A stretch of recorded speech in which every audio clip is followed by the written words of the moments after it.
Our next guest, writer and blogger Gonzalo Lira, believes ultra-easy monetary policy will be the demise of the U.S. dollar. In part 2 of our conversation with Gonzalo, I asked him whether his views have changed since he wrote a widely read piece predicting hyperinflation in the United States. Here's what he had to say. Well, my views haven't changed, and it's very frustrating because I sort of like go over and over all of the analytical steps that I've mapped out on it. And it seems to me that there's no other escape, and it seems to me that the Federal Reserve does not seem to know what it's doing. And the political leadership in Washington has not really helped matters much because they haven't really gone out of their way to cut back on the deficit, because ultimately it all goes back to the deficit, and it also goes back to the balance of trade issue. Now, there is no political will in the United States to create any kind of sane, sustainable industrial policy whereby the United States is not a net debtor to the rest of the world insofar as trade is concerned. And there is no political will in Washington to make a sustained, concerted effort to cut the deficit to manageable levels. People say, oh, it's only $650 billion a year. Yeah, but that's still, you know, an incredibly high figure, and the total debt is crossing 110% of gross domestic product. So you have a huge debt, a huge deficit, no matter how you look at it. And essentially, okay, the Federal Reserve is printing enough money to cover that deficit. That's deficit monetization. That is what third world banana republics do. And the only reason that the United States has been able to skate away so far, more or less unscathed from all of this, is because the rest of the world depends on dollars for their trade. Now, when the rest of the world starts thinking to itself, hey, you know something, why are we dealing in dollars? I'm China, I'm trading with Australia or the Middle East. Why should I, as China, use dollars? Why shouldn't I use renminbi or Australian dollars or some other currency or some other commodity as a medium of exchange in order to get the products that I need?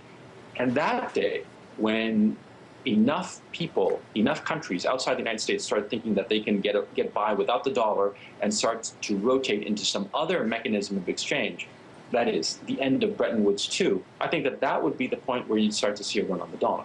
Do you see the problems that you've warned all of us about as being emblematic of a loss of trust in the American economic experiment, or is American democracy safe and sound? Well, American democracy ultimately will rise or fall on the American people. The issue as to whether foreign countries still trust the dollar or trust the American economy or have lost faith in it, that's squarely on American political leadership and the American consumer, because the American consumer has demanded to have cheap goods from overseas, and the political leadership has obliged them, both the federal government by creating deficit spending that is basically running up the national credit card, and on the other hand, you have the Federal Reserve that has promulgated, I would consider, irresponsible monetary policies. Whether the United States will fall out of democracy and become some other sort of government, I would venture to argue, and I'd say a lot of people would agree with me, that the United States is no longer a democracy and hasn't been a democracy for at least a decade or so.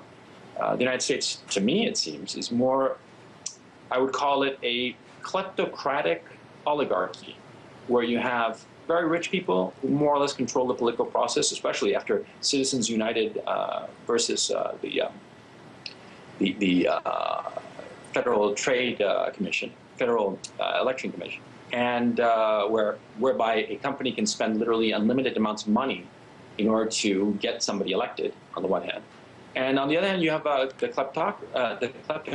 kleptocratic part of it, where you have people who work in government and then they exit the government and use their government contacts to get themselves really great contracts. I mean, my bête noire in that particular case is Michael Chertoff, who used to run the Department of Homeland Security, who once he rotated out of that job and back into the private sector, what did he start doing? He started working for Rapiscan, which is the company that built all those scanners at the airports. Each one of those puppies cost $100,000, and Mr. Chertoff and his company got quite a bit of those $100,000 for how many hundreds of thousands of, well, thousands of those machines that were built and put into place.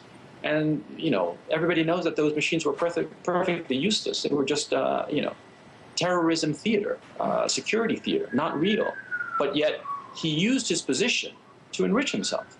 Now, you see that in every level of the American government. You see people all over the place, having some sort of position and then going into the private sector and taking advantage of their previous position to enrich themselves. Now, that's a kleptocracy, as far as I'm concerned. It's subtler, it's within a legal framework, but that doesn't make it any less immoral. Now, unfortunately, the United States government and the American people are no longer interested in talking about the morality of particular issues. They only care about the legal aspects, whether it is illegal or not. There are certainly many things that are legal that are immoral. And I would venture to say that that kind of kleptocracy that you see, that revolving door between government and the private sector, where people who serve the people, people who are supposed to help the country, leave the government and use their positions to make themselves rich. That's obscene as far as I'm concerned. And it's certainly not a democracy as far as I can see. But, formally, it is a democracy. Practically, it's like, as I said, I believe a kleptocratic oligarchy, where if you're rich, if you're a 1%er, or frankly, it's more like 1% of the 1%, but those people are the ones that really run the show and really control the country. And it's unfortunate, and short of a revolution, I don't see how that is going to change in the immediate future. That was Gonzalo Lira, American novelist, filmmaker, and economic blogger. Time now for today's Big Deal.